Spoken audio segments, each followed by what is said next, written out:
va accueillir peu à peu les participants à cette conférence. Je vais prendre juste quelques courtes minutes pour faire une petite introduction.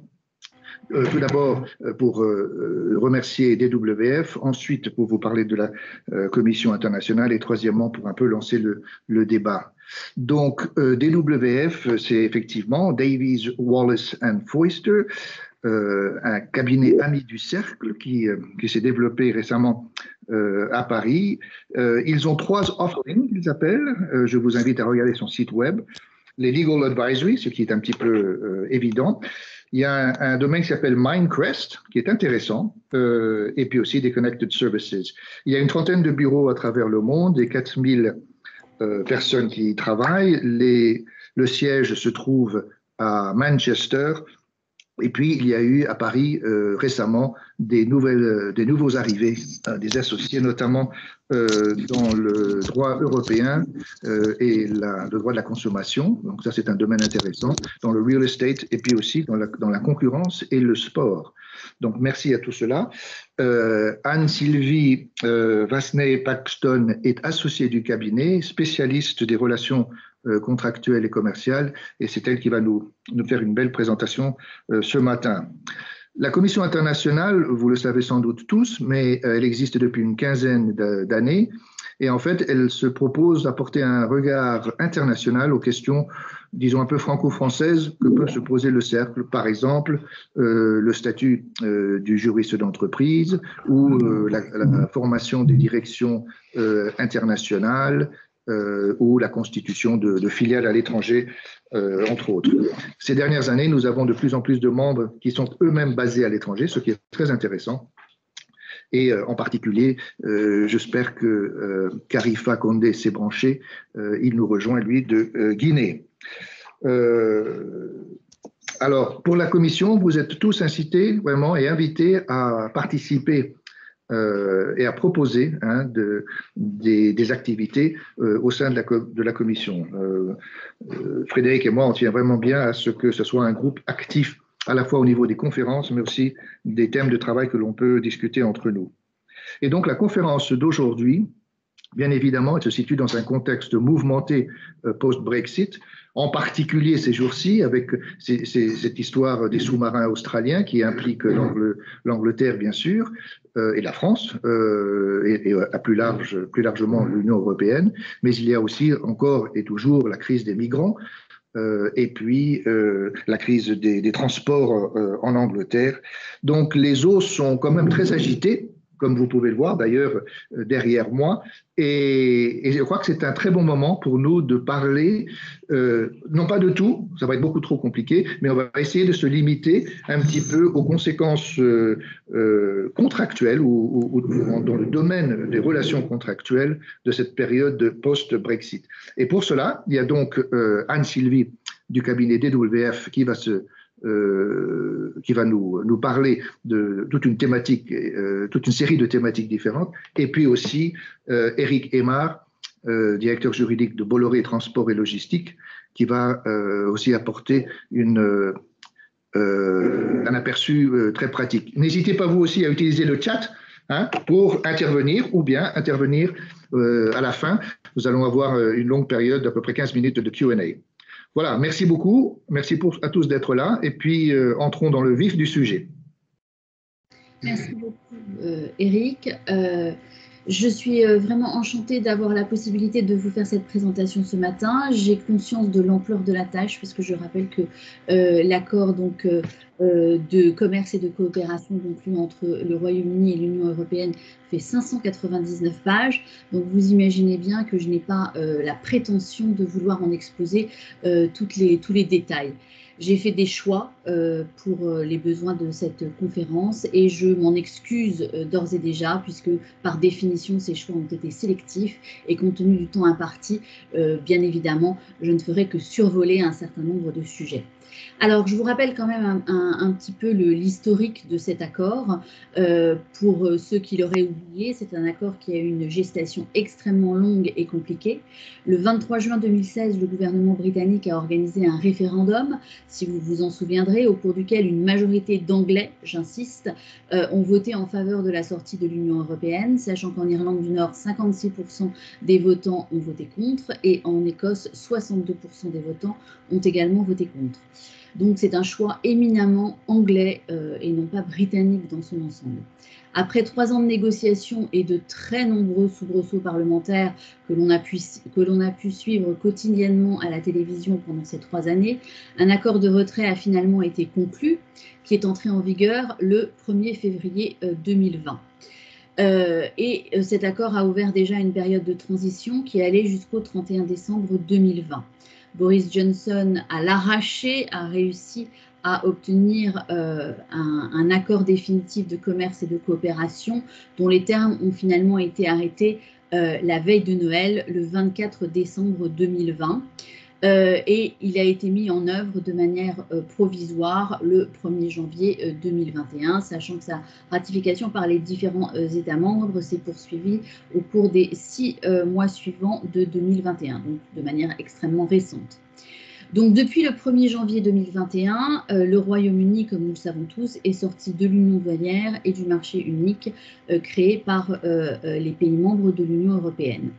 Alors bien évidemment, cet accord de commerce et de coopération marque un recul considérable par rapport à l'applicabilité du droit européen de manière unifiée au Royaume-Uni, d'une part, et d'autre part, un point quand même important à noter, c'est que quand on regarde l'ensemble des accords de libre-échange, entre guillemets, ou des accords de coopération qui ont été conclus par l'Union européenne, ça reste quand même un accord qui va plus loin que tous les autres.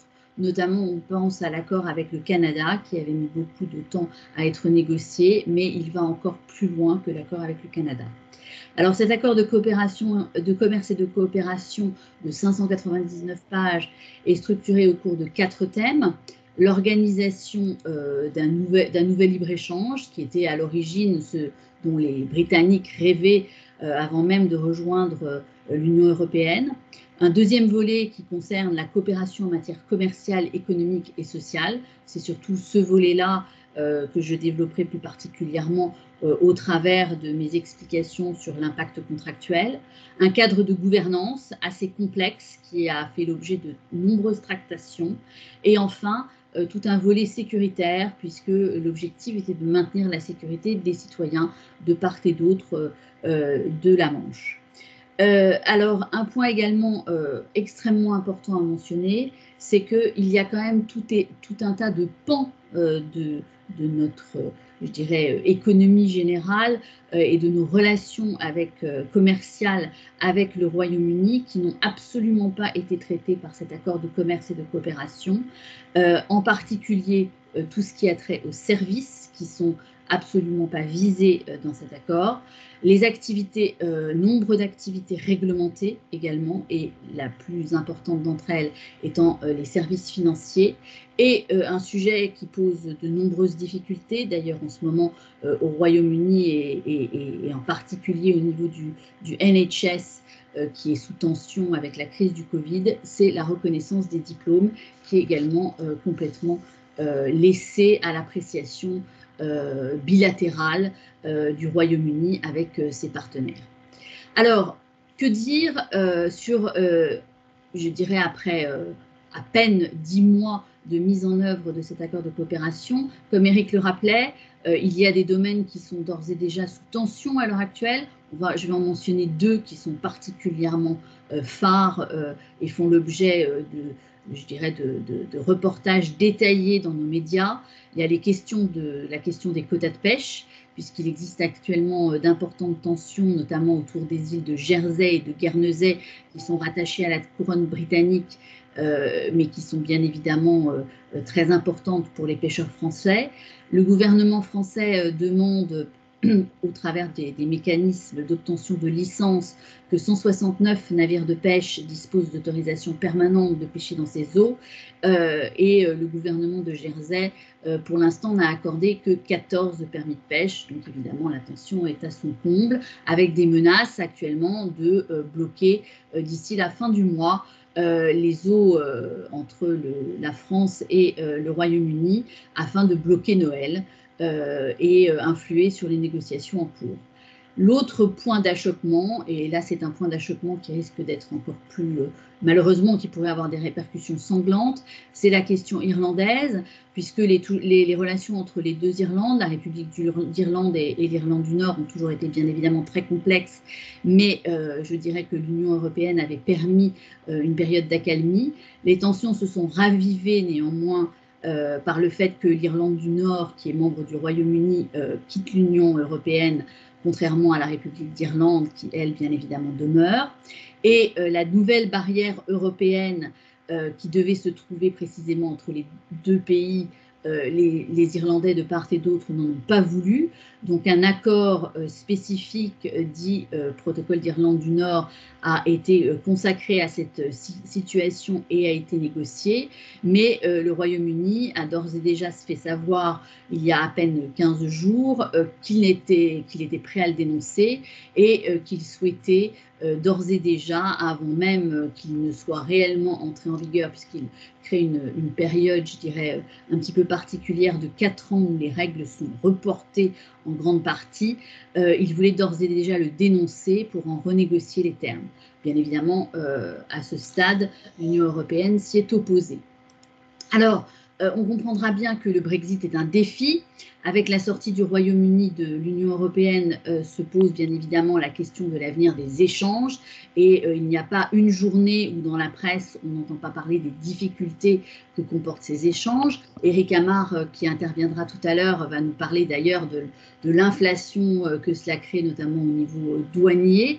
Mais cette problématique, elle est extrêmement tendue actuellement.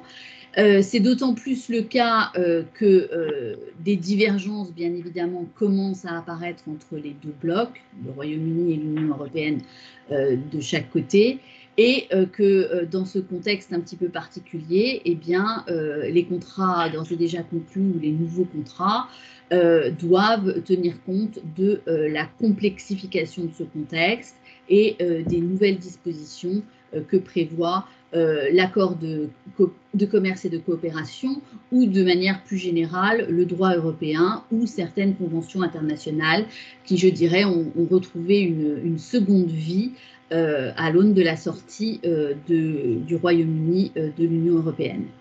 Donc, cette situation sans précédent va être l'occasion de reprendre les contrats et d'examiner les éventuelles problématiques qui peuvent se poser. Et c'est tout l'objet de cette présentation ce matin.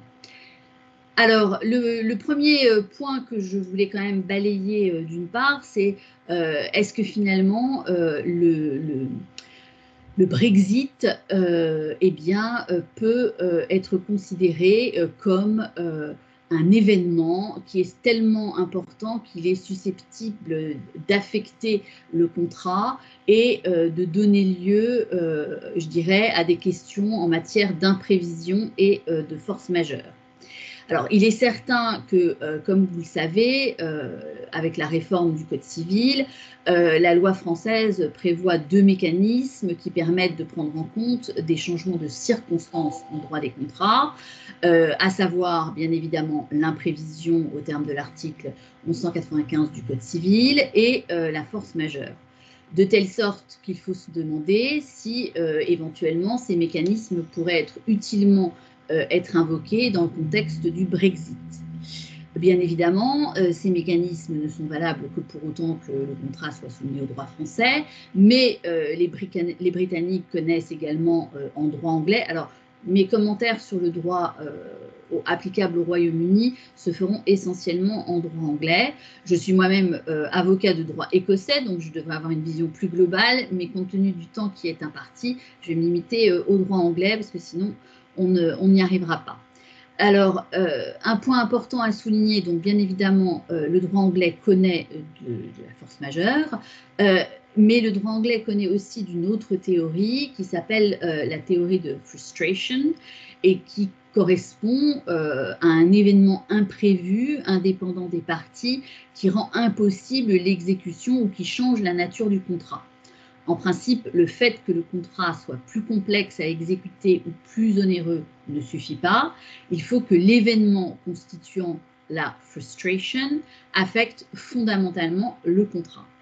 Alors, de part et d'autre, bien évidemment, de la Manche, la question est donc de savoir si ces concepts pourraient s'appliquer, dans la mesure où chacun de ces concepts envisage un point commun, c'est la survenance d'un événement imprévisible que pourrait constituer le Brexit. Alors, côté français, je vous avouerai qu'il y a une sorte de vide un petit peu juridique en termes de prise de position des tribunaux sur ce sujet.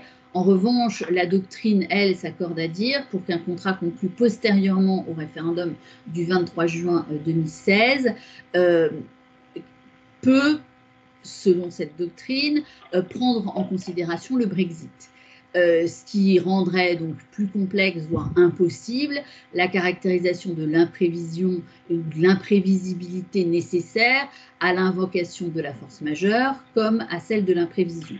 Donc, l'invocation de ces deux concepts de droit français serait en quelque sorte réservée à des contrats qui auraient été en tout état de cause conclus antérieurement au 23 juin 2016. Côté britannique, il y a une décision relativement importante qui est intervenue en 2019, donc alors même que je dirais, les accords du Brexit n'étaient pas encore complètement consommés, et c'était une décision emblématique puisqu'elle concernait le bail de l'Agence européenne du médicament. Concrètement, les arguments de l'Agence européenne, donc l'Agence européenne du médicament avait conclu un bail dans la région londonienne de Canary Wharf, et l'argument de l'Agence européenne du médicament était de dire que, bien évidemment, avec le Brexit, elle voulait mettre un terme à ce bail, pour la bonne et simple raison que, d'une part, son siège se devait d'être dans un État de l'Union européenne, ce que risquait de ne plus être le Royaume-Uni, que le Brexit n'était pas un événement qu'une personne d'intelligence ordinaire aurait reconnu comme susceptible de pouvoir se produire, et que les parties ne l'avaient pas non plus prévu. Malheureusement, le juge anglais a considéré que l'intention des parties ne ressortait pas clairement du contrat et que rien n'empêchait l'Agence européenne du médicament de poursuivre cette exécution du bail commercial, d'envisager le cas échéant une sous-location au bénéfice d'un sous-locataire, et par conséquent, elle a rejeté la demande de l'Agence européenne du médicament sur le fondement de la frustration du contrat. J'imagine que à la suite de cette décision, d'autres sociétés qui ont cherché à invoquer cette théorie du frustration se sont heurtées assez rapidement à cette première décision qui est relativement emblématique compte tenu de la nature de l'Agence européenne du médicament. Donc, concrètement, on peut dire que chercher à invoquer l'imprévision et la force majeure en droit français, la théorie de la frustration en droit anglais, je dirais c'est pas mission impossible, mais disons que c'est quelque chose de très compliqué, et bien évidemment plus le temps passe et plus ça le serait dans l'éventualité où une partie envisagerait ce fondement pour essayer de rompre un contrat ou d'en envisager la renégociation, choisissant de l'imprévision en droit français. Alors, rentrons quand même dans le vif du sujet. En quoi le Brexit impacte concrètement les relations contractuelles, et quels sont les grands domaines du droit qui sont susceptibles d'être impactés par cet accord de commerce et de coopération, ou tout simplement par l'accord de retrait, donc la sortie du Royaume-Uni de l'Union européenne. Alors, j'ai choisi bien évidemment comme premier sujet les conditions générales de vente, sachant que la première question, c'est en quoi cela impacte les consommateurs britanniques ou les consommateurs européens. Alors,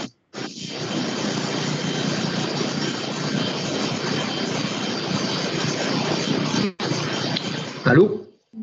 Oui, merci beaucoup. Donc, si je reviens sur le droit applicable en matière de la protection des consommateurs, on peut dire qu'avec le Brexit, le droit européen de la consommation n'est a priori plus applicable dans un contrat soumis au droit anglais. Toutefois, conformément à la législation de l'Union européenne, lorsqu'un consommateur conclut un contrat avec un professionnel d'un autre pays qui, par tout moyen, dirige son activité professionnelle vers le pays de résidence du consommateur, le contrat est généralement régi par la loi du pays où le consommateur a sa résidence habituelle. Donc, si une société britannique vise le marché européen, bien évidemment, c'est là où le consommateur a sa résidence habituelle que la loi applicable sera déterminée. Il est possible de choisir une autre loi, mais ce choix ne peut priver le consommateur de la protection que lui assurent les dispositions de la loi du pays dans lequel il a sa résidence habituelle. Dès lors, les juridictions des États membres de l'Union européenne continueront d'appliquer les règles prescrites par le droit européen en matière de protection des consommateurs, même si le professionnel est établi au Royaume-Uni, devenu pays tiers à l'Union européenne. Cela veut dire en pratique que, par exemple, en matière de droit de rétractation, le consommateur conserve un droit de rétractation de 14 jours, même face à un professionnel britannique, pour autant que ce soit un consommateur européen. Toutefois, c'est le consommateur qui a la charge du renvoi de la marchandise dans ces 14 jours, sauf si le vendeur l'en informe du contraire. Le renvoi d'un colis suite à l'exercice du droit de rétractation est en principe exonéré de droits de douane, à condition bien sûr, et ça j'insiste en tant que consommateur, c'est de bien mentionner sur le petit papillon douanier les circonstances dans lesquelles vous renvoyez le bien de consommation.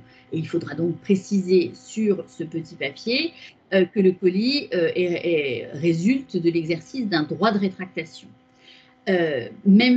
Sachez que ce droit de rétractation a été beaucoup utilisé au début, donc après l'entrée en vigueur de l'accord de retrait au 1er janvier, ce qui a d'ailleurs conduit un certain nombre de sites internet, dont Harrods, à suspendre, en tout cas pendant un certain temps, l'envoi de biens de consommation du Royaume-Uni en Europe.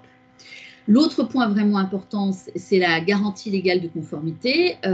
Sachant que la loi britannique a transposé avant le Brexit la directive européenne qui prévoyait la garantie légale de conformité et pour l'instant n'a pas modifié sa législation nationale, eh bien, il est toujours possible d'obtenir réparation ou remplacement du bien concerné pendant une durée de 6 ans pour les biens neufs en Angleterre, au Pays de Galles et en Irlande du Nord et de 5 ans en Écosse. Donc, le consommateur, enfin, peut refuser le produit dans un délai de 30 jours, pour autant qu'il le retourne dans un délai de 14 jours afin de demander son droit à remboursement. Sachez, un dernier point très important aussi, et on parlera des droits de douane, Eric tout à l'heure en parlera particulièrement, que tant que le bien de consommation est d'une valeur inférieure à 150 €, il est exonéré de droits de douane, ce qui est très important. Autre élément, je passe assez rapidement, ça c'est pour les conditions générales de vente, sur la réglementation sectorielle. Sachez que la problématique de la réglementation sectorielle est extrêmement importante, qu'il existe à peu près une centaine de fiches thématiques en matière de réglementation sectorielle, tellement le Brexit entraîne des conséquences pour chaque secteur d'activité. Certains secteurs d'activité, je cite par exemple le transport routier, sont d'une telle importance qu'ils ont été traités dans l'accord de commerce et de coopération. D'autres secteurs n'ont pas fait l'objet d'un traitement directement dans cet accord, mais ont fait l'objet de négociations en parallèle ou qui se poursuivent toujours. Je pense notamment au transport ferroviaire pour qu'il n'y ait pas d'interruption de service. En revanche, dans certains domaines sectoriels, je recite le secteur des services financiers, aucun accord à ce stade n'a pu être trouvé, même si des négociations sont toujours en cours. Néanmoins, le nombre de chantiers à ouvrir est colossal et il a été estimé environ qu'il faudrait probablement entre 10 et 15 ans pour que l'ensemble des secteurs d'activité puissent parvenir à des accords bilatéraux entre les différents États membres et le Royaume-Uni. Autre point important à considérer également en matière bien évidemment de Brexit, c'est l'évolution de la livre sterling et la volatilité de la livre sterling par rapport à l'euro. Donc là, on passe à la notion de problématique de risque de change. Il faut savoir que dans un premier temps, la livre sterling a perdu de sa valeur par rapport à l'euro et fluctue davantage, notamment au gré des annonces liées au Brexit, aux difficultés de transport, aux problématiques d'approvisionnement, au coût de l'énergie. Et donc, actuellement, il faut être particulièrement soucieux de ces fluctuations de change. Des difficultés ont vu le jour aussi au niveau de l'ouverture ou de la fermeture de comptes bancaires, ce qui a rendu plus difficile aussi, je dirais, les transferts de fonds, pas nécessairement au niveau des grandes entreprises qui avaient des implantations dans les deux parties de l'Union européenne et du Royaume-Uni, mais surtout pour les PME qui ont vu nombre de leurs comptes au Royaume-Uni être fermés. Donc, il faut être particulièrement vigilant et soucieux de prévoir des clauses contractuelles ou d'insérer des clauses contractuelles dans les contrats qui envisageraient ce risque de change. N'oubliez pas non plus que la BPI propose notamment une assurance contre ce risque de change qui peut aller de 6, 12 à 24 mois et qui peut s'avérer utile si notamment les difficultés que rencontre le Royaume-Uni en matière d'approvisionnement qui entraîne une inflation rampante, voire de plus en plus manifeste, continuer. Anne-Sylvie, on peut faire peut-être juste poser quelques questions. D'abord, Eric Amar, qui est bien sûr dans le transport et la logistique, mais je vois aussi Guillaume Nonin, qui est dans le transport de fonds. Et puis, il y a également quelques membres de la commission qui sont dans le secteur bancaire. N'hésitez pas, vous, à intervenir pour dire justement les difficultés que vous rencontrez ou que vos entreprises, bien évidemment, rencontrent dans ce domaine précis, justement, du transport.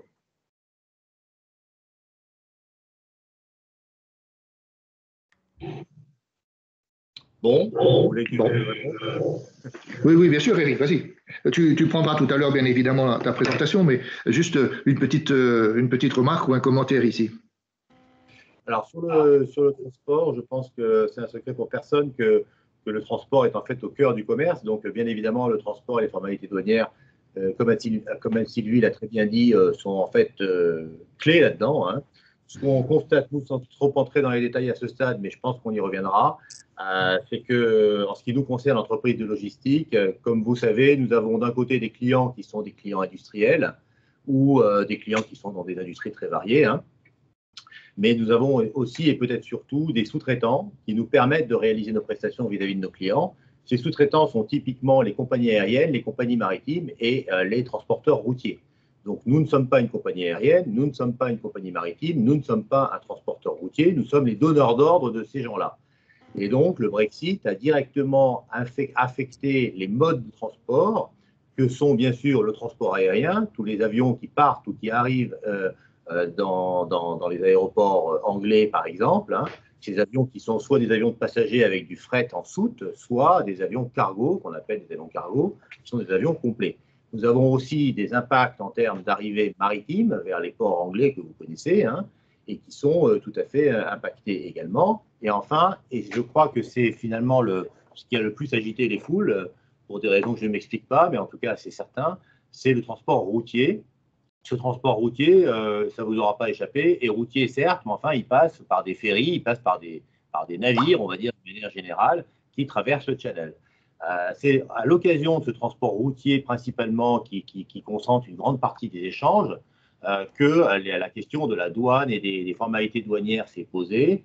Et je ne vous cache pas que les intervenants, les opérateurs dans le fret et dans la logistique se sont penchés très très tôt sur ces questions. Et les fédérations notamment ont beaucoup servi à réguler et en tout cas à coopérer plus exactement avec les autorités douanières anglaises, enfin disons britanniques, puisque assez vite, le concept de smart border, c'est-à-dire de frontières intelligentes, a été mis en place. Enfin, a été imaginé, la mise en place est un peu erratique, mais bon.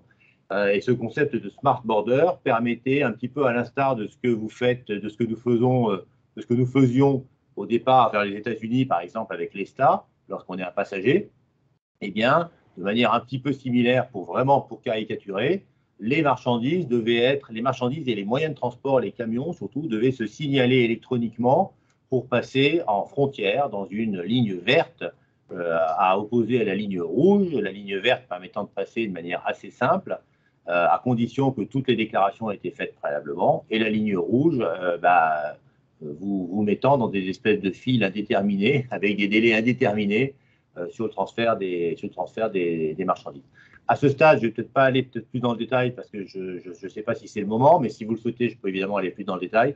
Mais sachez qu'en gros, sans le transport, il n'y a pas de commerce international, donc le transport et la douane sont fondamentaux là-dedans. Oui, très très bien, tout à fait. Non, plus de détails tout à l'heure. Et puis, je vois là que Guillaume a inscrit un petit chat au sujet du GDPR et la façon dont les Anglais veulent justement s'y soustraire. On en parlera de tout à l'heure, ça, dans la section justement sur les données personnelles. Merci Eric. Anne-Sylvie, vous pouvez reprendre, bien sûr. Oui, merci beaucoup, Eric.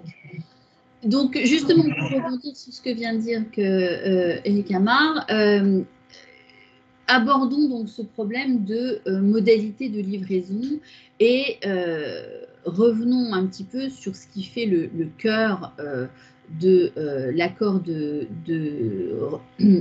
commerce et de coopération, notamment en matière douanière, parce que c'est vraiment, je dirais, le point essentiel sur la partie libre-échange.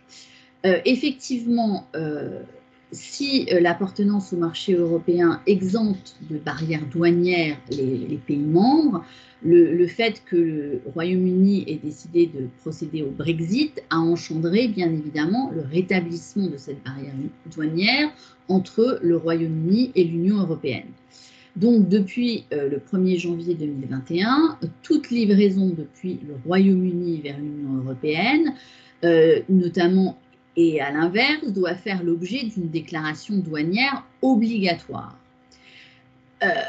Toutefois, et ça a été l'objet donc de cette négociation, l'accord de commerce et de coopération a permis d'octroyer un statut de tiers particulier au Royaume-Uni, puisque les produits qui circulent entre le Royaume-Uni et l'Union européenne bénéficient au titre de l'accord d'une exemption de quotas et de droits de douane, sous réserve que les produits en question et que la douane puisse vérifier que les produits concernés remplissent des conditions d'origine préférentielle. Alors, ces notions de conditions d'origine préférentielle, elles sont définies aux articles 39 et suivants de l'accord de commerce et de coopération. Et je dirais que ce sont les articles 39 et 40 qui sont vraiment au cœur de cet accord et qui prévoient que les produits suivants sont considérés comme originaires de l'autre partie et donc bénéficient de ces circonstances d'origine préférentielle donnant droit à exemption, pour autant que ce soit des produits entièrement obtenus par l'une ou l'autre des parties à l'accord, ou que les produits de la production de ces produits soient effectués par la partie à l'accord exclusivement à partir de matières originaires de cette partie, ou troisième cas de figure, que les produits dont la production est effectuée dans cette partie incorporent des matières non originaires pour autant qu'elles satisfassent à un certain nombre d'exigences qui sont énoncées à l'annexe 3. Donc concrètement, qu'est-ce que ça veut dire? Ça veut dire qu'il faut soit que les produits soient intégralement fabriqués par l'une ou l'autre des parties à l'accord de commerce et de coopération, soit que la production n'incorpore que des produits qui sont non originaires pour autant qu'ils satisfassent à certaines conditions, ou enfin qu'ils soient tous ces produits originaires de l'Union européenne. Concrètement, si on prend l'exemple de l'agroalimentaire, c'est un véritable casse-tête. Pourquoi? Parce qu'il faut identifier l'origine de tous les produits et c'est ce qui fait que, par exemple, une société comme Marks & Spencer considère que les coûts associés à toute cette identification sont considérables, ce qui fait aussi que en termes d'identification, ça nécessite un travail colossal au niveau douanier, au niveau vétérinaire, au-delà, et c'est sans parler bien évidemment de tout ce qui est problématique réglementaire, que ce soit en termes de marquage, en termes de respect des normes applicables, qui, je dirais, sont encore distinctes du principe de conditions d'origine préférentielle. Donc, dans la mesure où les produits ne respectent pas les conditions d'origine préférentielle, à ce moment-là, ils sont soumis aux tarifs extérieurs communs à l'importation dans l'Union européenne. Ce sont bien évidemment des tarifs qui varient selon le type de marchandise, mais qui sont communs à tous les membres de l'UE, mais qui varient marchandise par marchandise. Et dans le sens inverse, au UK Global Tariff, bien évidemment, qui a vocation à s'appliquer aux produits provenant de pays tiers. Donc, ça oblige à un travail administratif colossal et à une multiplication de ce que les producteurs britanniques appliquent le red tape, et qui notamment, je prends un exemple pour tout ce qui est industrie de la pêche et produits dérivés de la pêche, a donné lieu à d'énormes commentaires en disant que le temps de gérer toute cette paperasserie complémentaire faisait que les produits issus de la pêche étaient, je dirais, non utilisables parce que ça prenait beaucoup de temps. Donc, face à des produits soumis à une réglementation nationale, eh bien, si le principe de reconnaissance mutuelle permettait leur libre circulation dans l'Union européenne, ce n'est plus le cas dorénavant.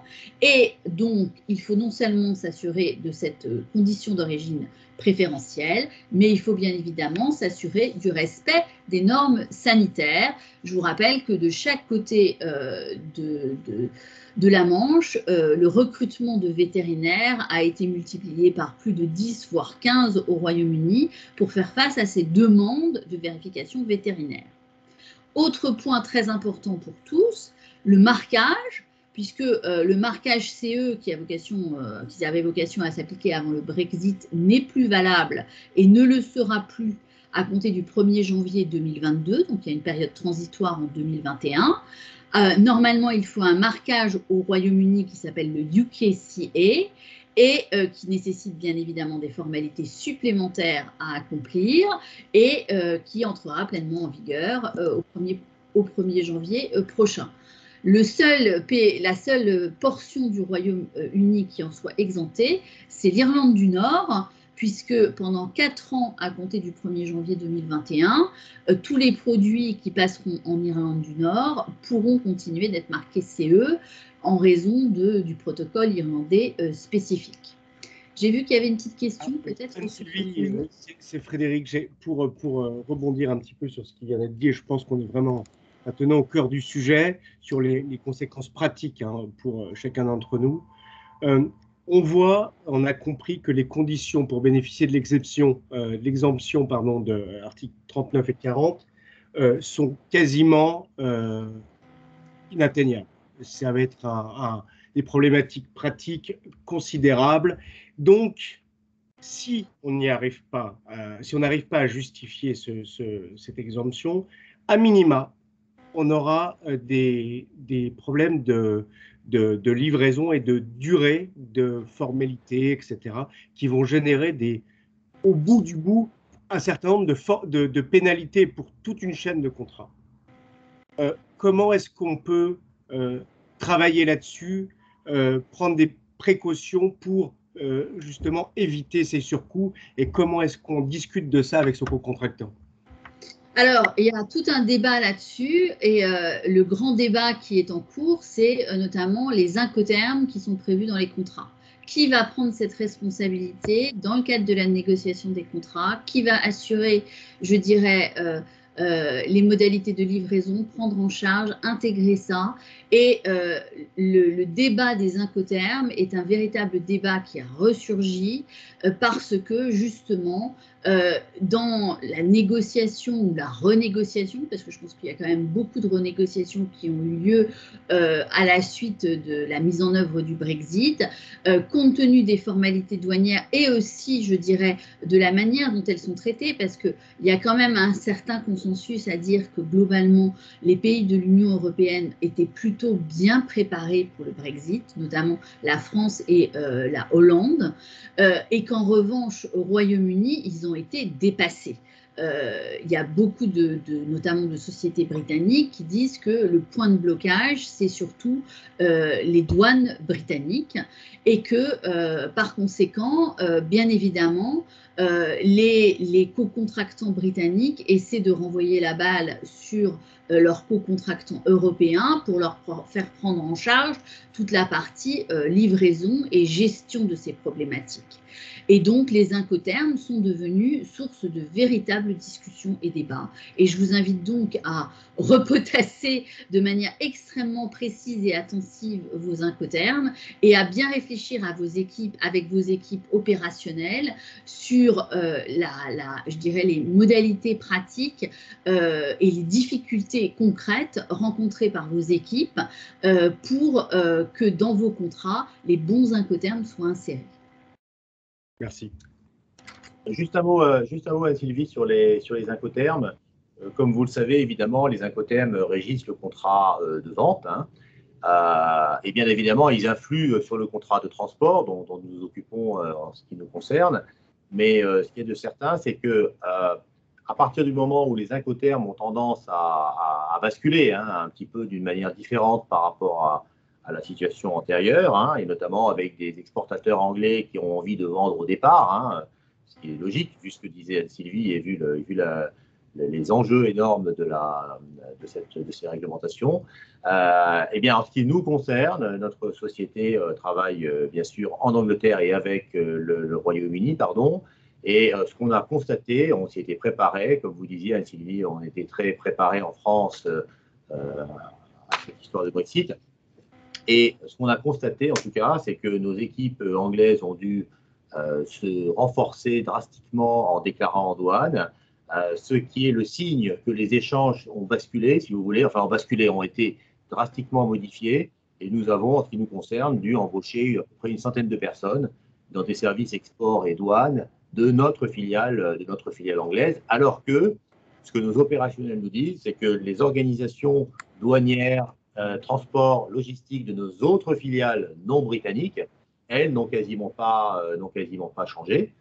Donc, il n'y a pas eu d'augmentation de moyens dans l'Union européenne et bien sûr hors Union européenne dans nos filiales, je dis bien dans nos filiales. À l'inverse, ce qu'on nous dit, c'est que notre filiale anglaise, elle a dû faire un effort important de recrutement. Cet effort de recrutement, ce n'est pas un tabou de dire qu'il n'a été fait qu'à partir du moment où nous avions des débouchés commerciaux. Et ces débouchés commerciaux ont été directement la conséquence du fait que, comme vous le disiez, Sylvie, que du jour au lendemain, en fait, pas du jour au lendemain, mais depuis quelque temps, l'absence de déclaration en douane qui bénéficiait au Royaume-Uni a cessé, ou est en train de cesser plus exactement, et donc il y a eu un basculement en fait des échanges, mais aussi une augmentation drastique des moyens entre guillemets douaniers, c'est-à-dire déclarant en douane interne. Alors, pour rebondir sur ce que vous disiez, Eric, un des points qui est souligné, c'est que cette complexification, cette nécessité d'identification, cette adaptation à des nouvelles normes, parce que là, il y a un point qui est extrêmement important à garder à l'esprit, c'est que pour l'instant, le Royaume-Uni n'a pas pris dans la précipitation des négociations du Brexit, le Royaume-Uni n'a pas encore modifié un certain nombre de ses normes applicables. Donc, pour l'instant, une sorte de fallback, c'est d'utiliser les normes européennes. Mais petit à petit, et on le verra dans d'autres domaines juridiques, bien évidemment, il va y avoir une divergence entre les principes ou les normes européennes et les normes britanniques. Ce qui veut dire que pour les grandes entreprises, je dirais que, bien évidemment, le surcoût va être intégré au prix définitif, bien évidemment, qui sera mis en avant, et le consommateur, in fine, finira par le supporter. Mais pour les entreprises de moyenne taille, et il y avait quand même énormément de commerce entre entreprises de moyenne taille, entre le Royaume-Uni et l'Union européenne, ces surcoûts sont devenus une barrière quasiment infranchissable, ce qui fait que tous les problèmes d'approvisionnement dont on est en train de nous parler à la télévision au Royaume-Uni, ils sont bien évidemment liés au red tape des douaniers, mais aussi au fait qu'il y a tout un tas d'entreprises européennes qui ont fait une croix sur le marché britannique parce que c'est trop compliqué. Concrètement, c'est trop compliqué et trop coûteux. Et côté britannique, ils n'ont pas le choix, eux, s'ils veulent chercher à l'étranger. Et par conséquent, eux, ils envisagent plus des sources, je dirais, de diversification de leurs activités, c'est-à-dire se dire on va faire du britanno-british au Royaume-Uni et puis on va créer des filiales à l'étranger dans l'Union européenne pour faire nos activités propres pour l'Union européenne, comme s'il y avait deux mondes séparés en quelque sorte. Et c'est un petit peu vers ça, vers ce sur quoi on est en train de partir jusqu'au moment où, bien évidemment, la raison finira par l'emporter parce que la pression des commerçants sera la plus forte. Mais pour l'instant, le politique s'en mêle et ça se traduit par moins de choses dans les supermarchés britanniques. C'est très clair, on le voit à la télévision tous les jours et ils auront des difficultés à Noël, c'est certain, sur cette base-là. Anne-Sophie, nous avons une question de Valérie. Est-il envisageable que le UK négocie justement des conditions plus avantageuses sur la base d'accords bilatéraux que sur la base de l'accord de coopération européen? Alors, ça a été un des grands sujets de discussion avant finalement la conclusion de l'accord de commerce et de coopération. Ils voulaient essayer de négocier des accords bilatéraux. Mais in fine, l'idée a été que c'était beaucoup trop compliqué et que ça prendrait beaucoup trop de temps. Donc, dans la mesure où tous les États membres ont ratifié l'accord de coopération, tous les États membres y sont tenus. Donc, sauf dans des secteurs, alors ça couvre quand même d'énormes secteurs, hein, parce que par exemple dans les services, il n'y a rien. Donc là, on ne parle que des marchandises. Dans les côtés marchandises, comme il y a un tarif douanier unique au sein de l'Union européenne qui s'applique, bien évidemment, tous les États de l'Union sont tenus par cette union douanière, qui est le principe, je dirais, c'est un des fondements même de l'Union européenne. Avant même, je dirais qu'on en arrive à l'Union européenne, le principe, c'était une harmonisation des tarifs douaniers. Donc, sur les marchandises, c'est très peu probable. En revanche, il y a le monde des services et tout ce qui est associé. Et là, je dirais, rien n'est impossible, puisque tout est léché au champ des accords bilatéraux. Oui, Anne-Sophie, je crois que les Anglais ont toujours essayé de tirer la couverture à eux, même quand ils étaient dans l'Union européenne. Ils vont continuer à le faire maintenant qu'ils sont dehors. Hein. Et on pourrait faire du British bashing toute la journée, mais il ne vous reste que 10 minutes pour votre présentation. D'accord. Avançons. Ok. Alors j'accélère, désolée. Donc, sujet très important, bien évidemment le problème des livraisons, mais d'autres sujets qui sont tout aussi importants à mon sens parce qu'ils vont très rapidement nous rattraper et l'un d'entre eux a été évoqué par un de nos participants qui est les données personnelles. Mais dans un premier temps, je vais parler de la propriété intellectuelle. Alors, sur la propriété intellectuelle, en matière de brevets, pas de grande révolution en tant que telle, puisque les brevets européens ne relevaient pas de l'Union européenne, donc ils n'ont pas été impactés par le Brexit. Les marques, elles, en revanche, ont été impactées par le Brexit, mais l'avantage, je dirais, du domaine de la propriété intellectuelle, c'est qu'il y a des organismes nationaux qui ont su anticiper le Brexit et qui ont su s'adapter à l'avance. C'est notamment le cas des marques, puisqu'il y avait un office, bien évidemment, des marques au Royaume-Uni. Donc, les marques enregistrées dans l'Union européenne avant le 1er janvier 2021 ont été en quelque sorte clonées dans le système britannique par principe au Royaume-Uni. Royaume-Uni et ont immédiatement fait l'objet d'une marque au Royaume-Uni. Il était néanmoins possible je dirais, de refuser le clonage. À l'inverse, les marques en cours d'enregistrement au sein de l'Union européenne au 31 décembre 2020 n'ont pas été automatiquement retranscrites sur le registre britannique. Donc, tout ce qui était en cours ou qui a été déposé postérieurement au 1er janvier 2021, il fallait désormais solliciter un double dépôt dans l'Union européenne et au Royaume-Uni pour que le droit soit applicable et le droit de la protection des marques soit acquis et applicable dans les deux territoires.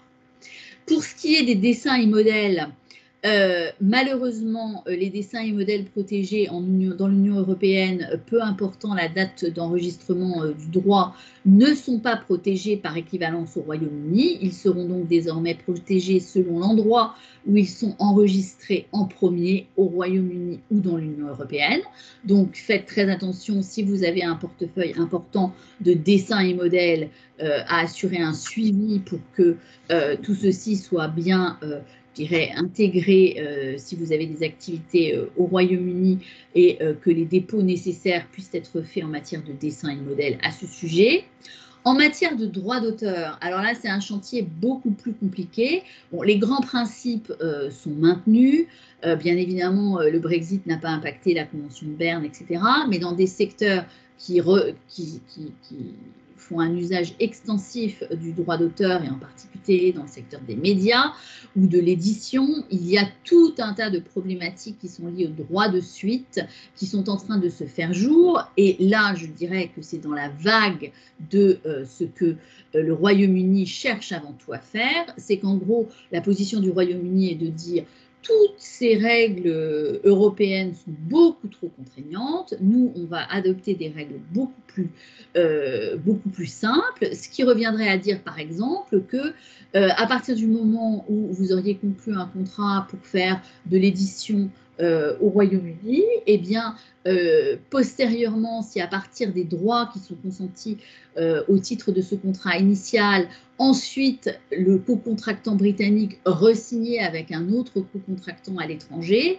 dans un pays hors Union européenne, le droit de suite ne s'appliquerait plus. C'est un petit peu ce qu'ils ont laissé entendre. Évidemment, il y a un tollé général à ce sujet et des négociations sont en cours, mais je pense qu'on n'est qu'au début de tout ce qui va petit à petit voir le jour, à savoir une volonté de se libéraliser du carcan européen et par conséquent, je dirais, d'offrir de l'européen édulcoré et donc de trouver une forme de compétitivité plus grande par rapport à l'Europe au moyen d'une édulcoration progressive des règles, notamment en matière de droit d'auteur. Un point très important pour les contrats de propriété intellectuelle, n'oubliez surtout pas que si dans vos contrats vous faisiez référence aux droits européens, par exemple des brevets, des marques, etc., ça ne couvre plus le Royaume-Uni. Donc, si votre clause ne comporte qu'une référence aux droits européens, il faut envisager une modification de cette clause pour viser le droit anglais ou voir dans quelle mesure cette clause peut être impactée par le Brexit. Donc attention, ça c'est une clause à laquelle il faut faire plus particulièrement, je dirais il faut encore être plus vigilant. Sur le sujet des données personnelles, je suis très consciente du temps. Alors, les données personnelles, de manière assez surprenante, avaient dans un premier temps été complètement, je dirais, pas oubliées parce qu'elles ont été mentionnées dans l'accord de commerce et de coopération, mais je dirais, elles n'avaient pas fait l'objet d'une attention plus particulière que cela. Il y a bien évidemment le règlement général de protection des données qui protège les données personnelles au sein de l'Union européenne qui est entré en vigueur en 2018. Le RGPD a fait l'objet bien évidemment d'une application directe au Royaume-Uni.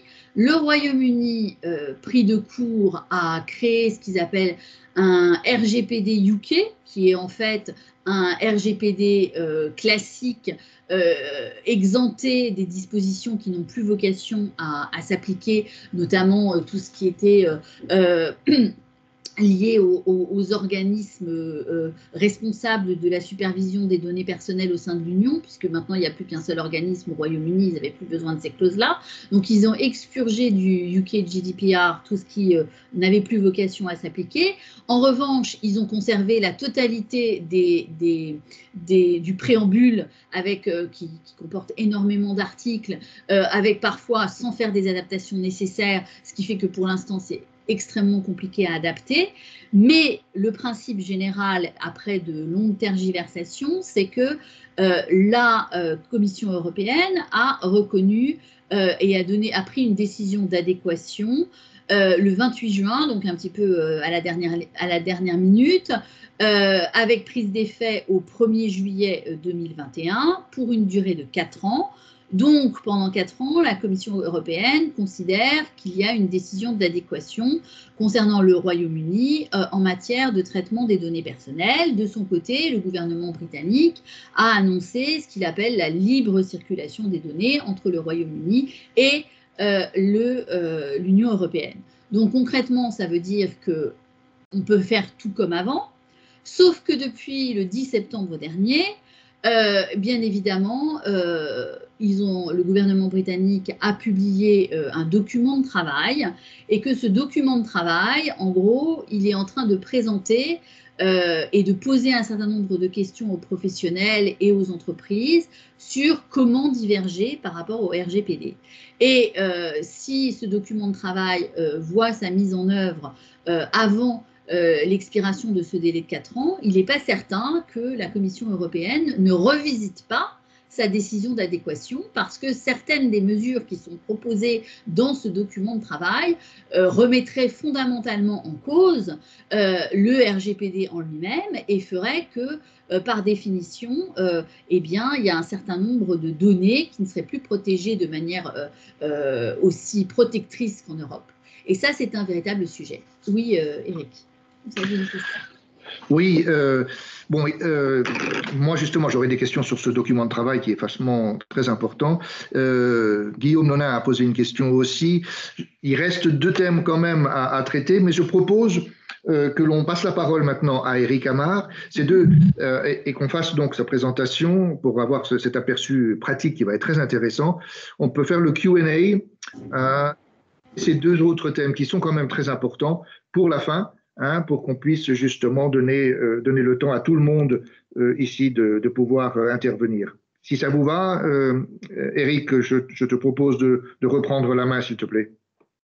Oui, tout à fait. Je vais essayer de ne pas être long parce que, notamment sur cette histoire d'RGPD de données personnelles, en ce qui me concerne, je suis aussi très, très demandeur d'informations parce que je ne suis pas vraiment spécialiste.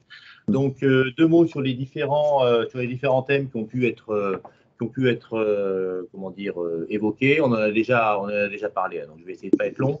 La première chose sur laquelle j'attire votre attention, c'est que mon intervention, si je puis dire, enfin mon témoignage plus exactement, est complètement sectoriel. C'est-à-dire que nous sommes une entreprise, vous la connaissez peut-être, mais c'est une entreprise de logistique, comme on dit, logistique globale, logistique industrielle, mais aussi logistique contractuelle globale. Qui donc a vocation par nature à traiter de problématiques complexes de commerce international et de transfert de flux de marchandises et de flux de données, d'ailleurs, de data, qui sont par définition internationaux. Ce qui veut dire que le UK est une implantation assez importante chez Bolloré au UK, mais cette implantation, j'allais dire, est par nature tournée vers l'étranger. Et dans l'étranger, il y a, comme dirait l'autre, il y a l'UE, l'Union européenne, et puis il y a le reste du monde. Et finalement, quand on regarde les flux des échanges tels qu'ils sont traités en interne, je ne prétends pas représenter le commerce mondial, mais on a 2 types d'échanges. On a des échanges entre disons, le UK et les États tiers à l'Union européenne. Ces échanges sont, pour être un petit peu synthétiques, un petit peu même caricaturales, ces échanges sont pas mal avec des pays tiers lorsque les marchandises arrivent par avion ou par navire de commerce du style conteneur. Et à l'inverse, les marchandises sont parfois et assez souvent même sous statut de transit européen lorsqu'elles arrivent par la route, les camions, comme vous le savez, prenant les ferries. Ce qui veut dire qu'on est en face d'une problématique assez complexe dans le domaine logistique, qui est liée au fait que des marchandises qui arrivent, par exemple, au UK, sont parfois des marchandises tierces à l'Union européenne, auquel cas il n'y a pas de changement. Elles ont le même statut qu'avant, finalement, elles sont traitées de la même manière qu'avant. Et au passage, d'ailleurs, tous les risques de change sont aussi un petit peu amortis par le fait que pour ces marchandises tierces, la pound anglaise est gérée un petit peu de la même manière que n'importe quelle devise tierce. Et puis, par ailleurs, pour les marchandises intra-européennes ou qui sont sous statut de transit intra-européen, c'est vrai que ça se focalise quand même pas mal, de ma perception des choses, encore une fois, sur le trafic routier avec des norias de camions. La perception que nous en avons, c'est qu'après des moments de sueur froide qui ne sont pas terminés, qui ont précédé immédiatement vous savez, le grand ballet, le grand cinéma, la grande comédie qui a eu lieu avant la fin de la négociation dont parlait Anne-Sylvie, on était extrêmement inquiets et notamment on avait dans les fédérations des gens qui s'inquiétaient et qui disaient, je cite, que il y aurait des embouteillages de camions à l'arrêt depuis Calais jusqu'à quasiment Compiègne ou quasiment même le nord de la région parisienne. Donc on avait une vision un peu apocalyptique, si je puis dire, des flux de marchandises par route et avec des idées de camions bloqués, arrêtés pendant des kilomètres et des kilomètres et des kilomètres. De notre perception, ça n'a pas été le cas. Alors évidemment, il y a des gros problèmes, il y a des gros problèmes de mise en place, etc. Mais ça n'a pas été le cas pour l'instant. Comme disait Anne-Sylvie, les équipes anglaises n'étaient pas obligatoirement préparées. Mais en ce qui nous concerne, comme nous avons la chance d'être internationaux, nos équipes anglaises internes en logistique ont été très vite sensibilisées par les équipes européennes au sens strict, si vous me permettez cette expression. Il y a eu des groupes de travail mixtes entre nos équipes anglaises et les autres. Et je ne vous cache pas que ce sont les équipes, notamment françaises, vous avez cité les Hollandais également, qui ont un peu, excusez-moi, mais poussé les feux du côté de nos équipes anglaises avec des recrutements et avec surtout une sensibilisation aux problèmes qui pouvaient se poser et qui semblaient être un peu minimisés, c'est vrai, par nos amis et d'ailleurs collègues anglais. Donc ça, c'était la première chose sur la partie des flux. Et une autre chose également, c'est que toute la partie système informatique a été fondamentale. Des groupes de travail ont été constitués, mais depuis 2 ans, dans notre entreprise, avec nos DSI, avec nos informaticiens, puisque nous avons des TMS, donc des Transport Management Systems, qui doivent prendre en compte ces nouvelles réglementations. Et heureusement, j'allais dire, nos systèmes ont survécu, se sont adaptés. Mais la chose la plus importante à adapter, ça a été, et Anne-Sylvie l'a mentionné également, le fait qu'avec la problématique des marchandises d'origine ou pas UK, on a dû démultiplier nos savoir-faire que nous appliquions déjà avec les pays tiers, puisque vous savez que lorsque vous apportez des marchandises de pays tiers, vous avez tout un corpus de règles sur l'origine. Et ces règles sur l'origine sont fondamentales pour la détermination du statut douanier et donc pour la détermination des droits de douane. Donc on a essayé d'appliquer nos savoir-faire de pays tiers au UK, qu'on a de plus en plus maintenant tendance à considérer comme un pays tiers finalement, et d'ailleurs c'est un pays tiers. Donc je ne suis pas en train de vous dire que tout est parfait, que tout est souriant, pas du tout, il y a des gros problèmes, mais globalement, et comme l'a souligné fort justement Anne-Sylvie, sur le continent, on s'est préparé de manière très proche. Autre chose également, mais qui est un petit peu liée au Brexit, mais qui a été démultiplié par la crise Covid, et ça ne vous aura pas échappé, c'est les évolutions inquiétantes, j'allais dire, des taux de fret maritime. Les taux de fret maritime, ce sont le prix que vous payez pour charger un conteneur ou une palette avion dans un avion, ou un conteneur dans un bateau. Avec le Covid, ça ne vous aura pas échappé que les taux de fret se sont démultipliés, ont augmenté dans des pourcentages, dans des facteurs de 3, 5, voire 10, pour des conteneurs Asie, États-Unis ou même Asie-Europe. Il y a eu des multiplications énormes. Le Brexit n'a rien arrangé, au contraire, il n'a fait que rajouter. Mais là encore, on a appliqué à nos échanges avec le UK les difficultés, voire parfois les traumatismes qu'on a appliqués dans les échanges avec les pays tiers ou depuis les pays tiers sur cette question des taux de fret, ce qui rebondit évidemment sur un des thèmes que Anne-Sylvie a développé, qui est donc la prévision et l'adaptation, la nécessaire adaptation des contrats. Et nous avons eu un entraînement assez rapide, j'allais dire, à négocier avec nos clients et avec nos fournisseurs d'ailleurs, l'impact de ces taux de fret, impact qui a été lui aussi renforcé par le Brexit. Je vois qu'il est 9h36, donc je ne veux pas insister, mais par contre, si vous avez des questions qui me seraient adressées, je serais ravi d'y répondre, même si je précise que je suis directeur juridique. Nous avons une cellule douane qui est tout à fait importante à Paris et nous avons des centaines de douaniers un petit peu partout en Europe et dans le monde. Mais en ce qui me concerne, je ne suis pas non plus spécialiste douanier, je suis juste juriste. Merci beaucoup, Eric. Et effectivement, n'hésitez pas, hein, les autres participants, à poser des questions ou faire des commentaires. Je vois que parmi la liste de participants, les secteurs représentés sont la pharmacie, la construction, la grande distribution. Donc, n'hésitez pas à partager vos commentaires de façon verbale. Vous pouvez le faire aussi par le chat, mais peut-être que le fait de se parler, ça peut faciliter justement la communication. S'il y a quelqu'un qui veut prendre la parole, faisons ça maintenant. Hein, et puis sinon, je propose que Anne-Sylvie reprenne le manche en quelque sorte, avant que justement Frédéric puisse nous faire un topo global.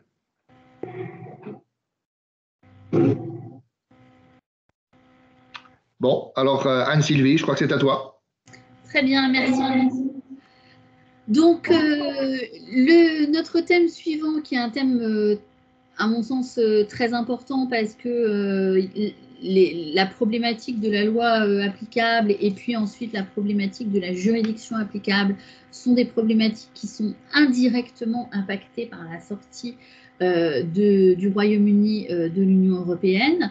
Alors, s'agissant de la loi applicable, à raison du fait que le corpus de droit européen n'a plus vocation à s'appliquer, et s'agissant bien évidemment de la juridiction applicable, je dirais que là c'est plus lié à la mise en œuvre des décisions obtenues au Royaume-Uni que des problématiques vont se faire jour. Alors, si on revient sur la situation de la loi applicable, bien évidemment, en insérant une clause de loi applicable dans un contrat, les parties décident de le soumettre au droit de l'État qu'elles désignent et qu'elles négocient entre elles. Le problème, c'est pas tant quand, je dirais, la loi est choisie, c'est quand la loi n'est pas choisie. Et la situation antérieure au Brexit eh bien, prévoyait la mise en œuvre, s'agissant des obligations contractuelles, du règlement Rome 1 du 17 juin 2008, et pour les obligations non contractuelles, la mise en œuvre du règlement Rome 2 du 11 janvier 2007. Bien évidemment, dans la mesure où c'était des règlements, ils avaient fait l'objet d'une application immédiate au Royaume-Uni. Avec le Brexit, est-ce que c'est patatras? La réponse est non, pour la bonne et simple raison que, bien évidemment, un certain nombre de législations applicables au Royaume-Uni uniquement intégraient les principes de Rome 1 et de Rome 2. Toutefois, cette évolution législative que tout le monde redoute, elle va bien finir par intervenir. Donc, on va se retrouver assez rapidement avec une dérive qui est anticipée sur la mise en œuvre de Rome 1 et de Rome 2 par le Royaume-Uni. Toutefois, il faut garder à l'esprit que, d'un point de vue du droit international, les règlements Rome 1 et Rome 2 sont considérés d'application universelle, ce qui signifie qu'ils continuent à s'appliquer même si la loi choisie n'est pas celle d'un État membre.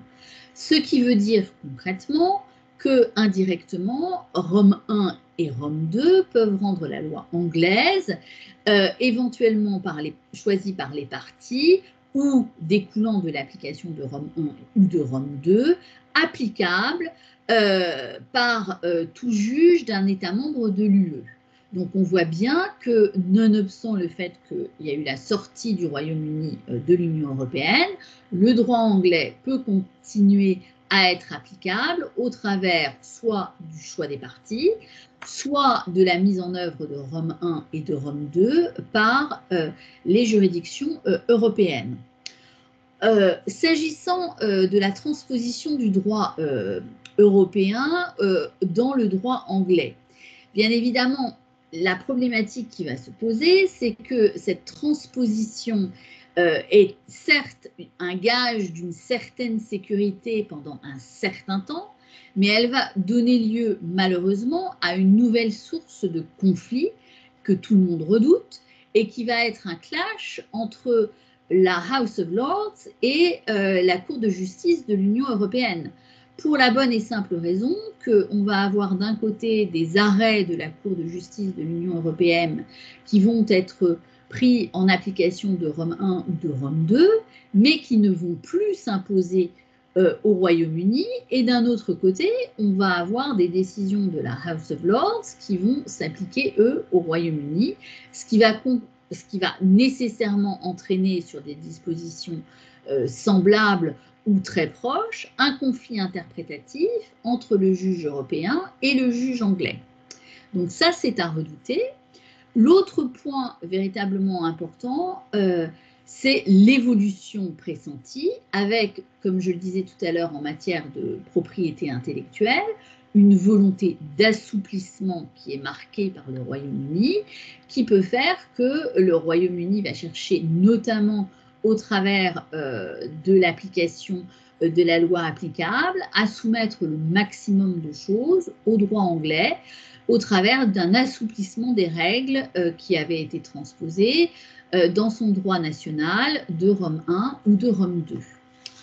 Pour ce qui est de la juridiction applicable, là, la problématique est encore plus importante. Et je dirais qu'elle est déjà source de tension et de crispation entre l'Union européenne et le Royaume-Uni. Donc la situation antérieure au Brexit, c'était que le Royaume-Uni, comme les autres États membres de l'Union européenne, était soumis au règlement de Bruxelles 1 bis du 12 décembre 2012 quant au choix de la juridiction applicable au contrat. Le principe était donc la liberté de choix des parties dans tous les domaines qui étaient couverts par le règlement Bruxelles 1 bis, sauf en cas de compétences exclusives expressément visées dans ce règlement. La situation post-Brexit, c'est que le règlement Bruxelles 1 bis n'est plus applicable, bien évidemment, au Royaume-Uni, et la détermination de la juridiction compétente, maintenant, repose, outre le choix des parties, sur la Convention de La Haye du 30 juin 2005. Toutefois, cette Convention de La Haye du 30 juin 2005, elle a un champ d'application qui est plus restreint, puisqu'elle est limitée aux accords exclusifs d'élection de forts, hors certaines matières, et uniquement pour les professionnels. Donc, ça laisse tous les non-professionnels hors de son champ d'application. À défaut, bien évidemment, d'application de la Convention de La Haye du 30 juin 2005, la juridiction compétente va donc déterminer au moyen de son droit interne et de ses principes de droit international privé de la juridiction saisie. Donc, je vous rappelle qu'il y a 27 membres de l'Union, donc potentiellement 27 interprétations possibles. Par ailleurs, le règlement Bruxelles 1 bis peut trouver néanmoins à s'appliquer dès lors que le contrat attribue juridiction à un État membre de l'Union européenne et par application de ce règlement Bruxelles 1 bis, bien évidemment, un contrat qui serait, je dirais, soumis à une juridiction européenne pourrait même si il aurait potentiellement vocation à considérer une juridiction britannique comme applicable au regard de certaines règles de droit international privé, notamment britannique, si le droit anglais est le droit choisi au terme du contrat, eh bien ce règlement Bruxelles 1 bis pourrait néanmoins venir supplanter le droit international privé anglais néanmoins désigné au terme de la loi applicable, et s'imposer et, par conséquent, obliger la juridiction saisie de l'État membre de l'Union européenne à considérer qu'elle est néanmoins compétente. Donc vous imaginez bien que si en parallèle il y a une action pendante devant les juridictions britanniques, on va se retrouver dans des conflits de juridiction pas possibles. Avant le Brexit, une exécution automatique des jugements était prévue par le règlement Bruxelles 1 bis, bien évidemment, entre les États membres de l'Union européenne. Malheureusement, avec le Brexit, ce n'est plus le cas pour le Royaume-Uni. Et là, le point de friction s'est d'ores et déjà s'est fait sentir, puisque le Royaume-Uni a dit qu'à ça ne tienne, je vais rejoindre de nouveau, puisque je l'avais abandonné, la convention de Lugano du 30 octobre 2007, qui facilite notamment la reconnaissance des jugements entre ses membres. Et là, tollé, bouclier d'un certain nombre de pays de l'Union européenne qui sont également membres de la Convention de Lugano du 30 octobre 2007 et qui ont dit qu'il n'était absolument pas envisageable de réadmettre le Royaume-Uni en tant que partie à cette convention après le Brexit, puisque par définition, cette convention était trop proche de du règlement Bruxelles 1 bis et que par conséquent, s'ils avaient refusé l'Union européenne, eh bien ces pays en question, membres de la convention de Lugano, eux, refusaient la rentrée du Royaume-Uni dans la convention. Donc évidemment, friction et incertitude juridique complémentaire. Alors, il reste, si on ne peut pas utiliser la convention de Lugano du 30 octobre 2007, il reste la convention de La Haye du 30 juin 2005 qui permet une certaine reconnaissance des jugements avec des formalités allégées dans certaines conditions. Il faut savoir que, par exemple, aucune des mesures d'exécution ne sont visées par cette convention de La Haye de 2005. Donc, je dirais que si on n'est pas dans le champ d'application de cette convention, après, il n'y a plus que l'exéquatur. Donc, c'est un vrai pays tiers, comme dans d'autres domaines. Et bien évidemment, le recours à la loi anglaise et aux tribunaux anglais, qui était, je dirais, une solution facile de repli dans bien des cas de négociation, eh bien, va trouver ses limites très rapidement si, in fine, les décisions ont pour vocation à être mises en œuvre au sein de l'Union européenne, parce que les conditions d'applicabilité de ces décisions, plus le surcoût entraîné par l'exéquatur, sans parler, bien évidemment, je vous rappelle qu'en matière d'exéquatur, on peut faire valoir les problématiques d'ordre public, donc vous imaginez l'ordre public dans tous les pays de l'Union européenne, interprété de manière différente. Tout ceci va rendre les choses bien compliquées et probablement, une fois encore, alimenter le débat sur le fait que tout ceci ne bénéficie qu'au cabinet d'avocats. Voilà. Je pense que j'en ai fini de ma présentation. Oui. Et j'espère que vous aurez apprécié ma note d'humour sur la fin. Merci beaucoup Anne-Sylvie. Je ne sais pas si je dois dire que j'espère aussi que ça profitera qu'au cabinet d'avocats, que ça leur profite aussi et à tout le reste, tout le monde, tous les autres personnes bien sûr, mais en tout cas bravo parce que c'est un topo complètement global, hein, et je sais que souvent les avocats de cabinet ne sont pas des généralistes, hein, comme le sont justement les juristes d'entreprise, mais là vous avez touché beaucoup de domaines avec beaucoup de spécificité et de précision, donc bravo et merci pour ça. Je vais laisser la parole aux autres. Moi, j'ai deux questions à poser, mais je n'en poserai qu'une après, si personne d'autre ne veut poser une question avant moi. Je vais peut-être conclure avant de laisser la parole à tout le monde. Très bien, Frédéric, si tu veux. Bon, nous avons vu, merci encore pour cette présentation. Effectivement, les sujets étaient vastes. C'était compliqué de les choisir. On a vu tout au long de cette session que certaines difficultés liées au Brexit ont été identifiées, mais il est impossible aujourd'hui de s'assurer de l'exhaustivité de ces problématiques et surtout de leurs conséquences pratiques. On a parlé de sujets comme l'imprévision, des conditions générales de vente, des risques de change, etc. Ce sont des thèmes qui, à mon sens, ont des conséquences très opérationnelles, donc qui intéresseront bon nombre de personnes de vos organisations. Il y a d'autres sujets qui n'intéresseront, hélas, que les juristes que nous sommes. Et je pense, et ça vient d'être évoqué, mais le sujet est extrêmement compliqué, qu'il est possible de mettre en exergue trois conséquences primordiales, qui sont le choix de la loi applicable, la compétence juridictionnelle et la reconnaissance des jugements. On voit à quel point ça va être compliqué pour nous, juristes, d'appréhender tous ces sujets-là. Donc, ce Brexit engendre et va engendrer énormément de conséquences juridiques, dont la majorité, on l'a vu, ne trouve pas aujourd'hui de solution. Alors, il y a eu des questions là-dessus. Faut-il envisager la mise en place d'un nouvel accord coopératif complémentaire? On voit que les services ne sont pas couverts par l'accord en vigueur. Les États membres le souhaitent-ils? Y aura-t-il une inflation des accords bilatéraux? Combien de temps tout cela va prendre? Et comment seront gérées surtout les relations d'affaires pendant toute cette période de transition? Autant de questions auxquelles nous n'avons pas encore de réponse. Et une seule certitude, c'est qu'il faut s'attendre à une émergence de pas mal de difficultés dans les mois et années à venir. Donc ça donnera l'occasion de nous reparler, je l'espère, très prochainement sur l'évolution de la situation. Alors désormais, je laisse place aux questions-réponses, qui est le moment le plus important de la matinée.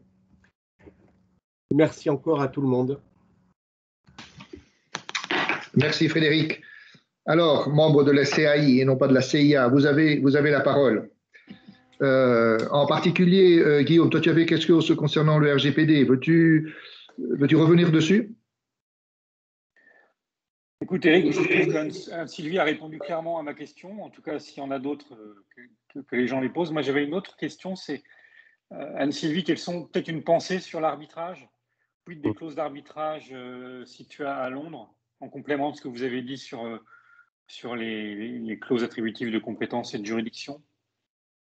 Alors, moi, je pense qu'il y a quand même un sujet que je n'ai pas abordé, c'est, je dirais, la qualité des juristes britanniques et la qualité du fonctionnement des chambres d'arbitrage ou des cours arbitrales britanniques, par exemple, et le fait que je pense que ça a vocation à perdurer, en tout cas dans un premier temps. Ça, c'est le premier point. Et aussi, je pense qu'on va voir émerger une profession un peu distincte.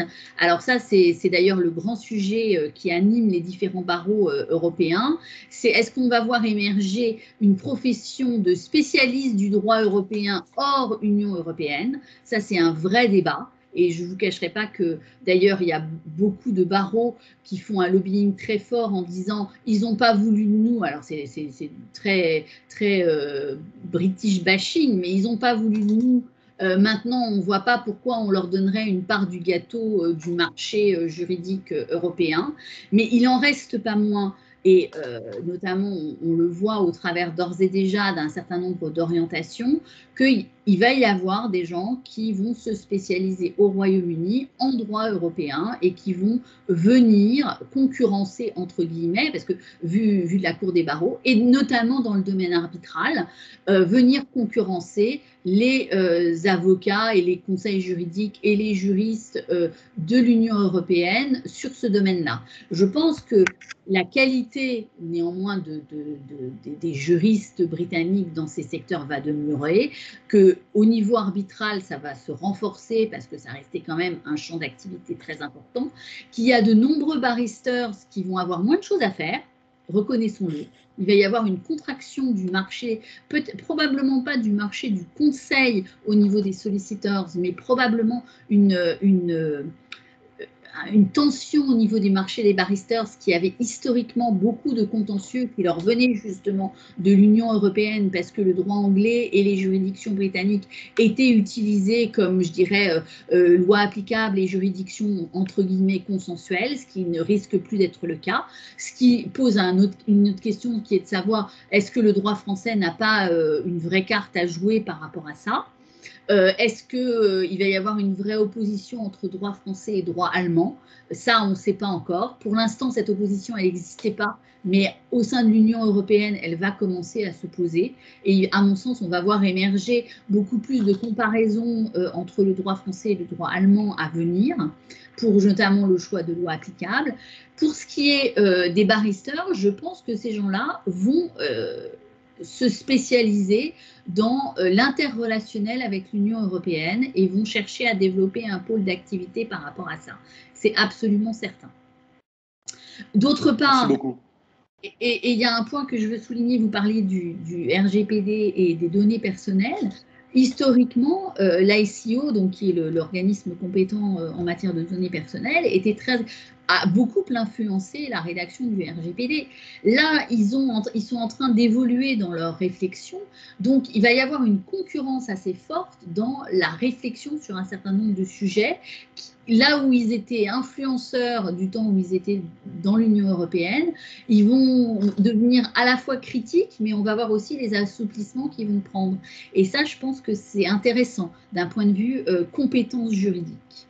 Et je pense qu'il y a beaucoup de choses à attendre de cela. Merci Anne-Sylvie.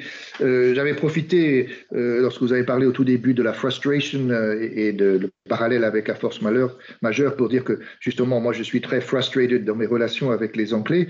Et en fait, oui, c'est un peu une double attitude. D'abord, on commence à en avoir ras-le-bol de ces Anglais qui ne font que nous emmerder depuis qu'ils sont rentrés dans l'Union européenne, voulant toujours avoir l'avantage un petit peu dans leur situation dans le Commonwealth et leur situation dans l'Union européenne. Mais à l'inverse, il faut aussi dire que, en tout cas ce qui est mon cas, je suis désolé de les voir un peu partir parce que, peut-être hormis dans l'alimentaire, ils apportaient énormément de qualité dans la réflexion.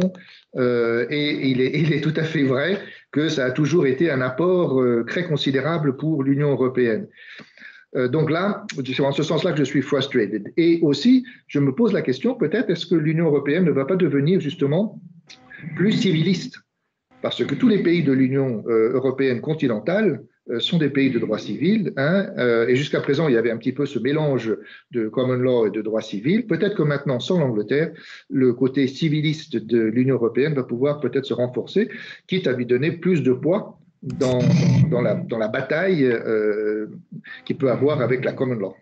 Voilà, ça sera peut-être l'occasion d'une autre conférence. Aussi, je suis assez frustré. Je suis en train de lire le livre de Barnier, qu'il a intitulé La Grande Illusion. C'est un journal. C'est pas facile à lire parce que c'est un journal et donc on voit au jour ce qui se passe. Mais quelque part, là aussi, en lisant ça, on se dit, oh mon Dieu, quel gâchis quelque part, quel gâchis. Je voulais juste rajouter un point, c'est Laure Lavorel. Je voulais juste rajouter un point parce que c'est vrai qu'en France, on a toujours envie de promouvoir le droit français, mais il y a quand même des obstacles avec Paris Place de Droit, ils sont bien identifiés. C'est compliqué de faire venir les litiges internationaux à Paris parce qu'il y a notamment la force majeure, non, la rupture brutale qui est vraiment, pour moi, le frein numéro 1 on va dire de la localisation des contentieux en France, malheureusement. Il y a un pays auquel, bien sûr, je pense que, comme Eric le sait, moi je suis basée en Suisse pour Broadcom, et il y a quand même un pays qui risque l'avantage de ça, c'est la Suisse. Pourquoi? Parce que ils adoptent en fait, grâce au traité, à peu près toutes les règles européennes. Ils sont considérés comme neutres. Et puis, certes, c'est du droit continental, mais en réalité, les juges, et c'est le grand intérêt de la Suisse, les juges n'ont quasiment qu'une capacité d'interprétation quand les contrats sont clairs. C'est-à-dire que c'est la grande libéralité du droit suisse, c'est de laisser le droit des contrats s'appliquer dans toute son entièreté, ce qui est une sécurité évidemment pour des partis comme les Américains qui ont l'habitude de voir leurs contrats être strictement appliqués par leur propre juridiction. C'est vrai, on sait quand même aux États-Unis parfois de l'interprétation, mais globalement, l'idée que les partis décident, voilà, avant le juge. Donc, il y a quand même un risque de ce côté-là. Aussi parce que Genève est une place d'arbitrage. Ta question, Guillaume, était évidemment intéressante parce que moi, je crois quand même, j'en sais rien, que je pense que l'arbitrage en Angleterre ne sera pas trop touché parce que ça reste quand même une juridiction privée. Donc, je pense qu'ils vont quand même continuer leurs activités. Mais je dirais attention à la Suisse qui peut être un outsider qu'on ne voit pas venir. Voilà. C'est sûr qu'en arbitrage, c'est un outsider de poids. Oui. Bon, bah écoute, on est très bien dans le timing. Il est 10h01 et je crois que nous avons terminé. Un grand merci à tout le monde, tous ces nouveaux membres aussi de la Commission internationale. On va redynamiser ça avec vous. On va vous demander de contribuer. Merci beaucoup à Anne-Sylvie. Merci aussi à Céline et à Maëlys d'avoir tant fait pour bien préparer cette réunion. Merci Frédéric aussi. Et puis, merci à tout le monde. Et merci à notre cabinet Amis du Cercle de nous avoir si bien reçus, même à distance. Merci beaucoup. Merci de votre accueil et j'espère que vous avez passé une bonne matinée. J'ai vu que même le petit logo de DWS ressemble à une petite goutte d'eau. Donc, c'est une petite goutte d'eau dans cet océan qui est bien agité.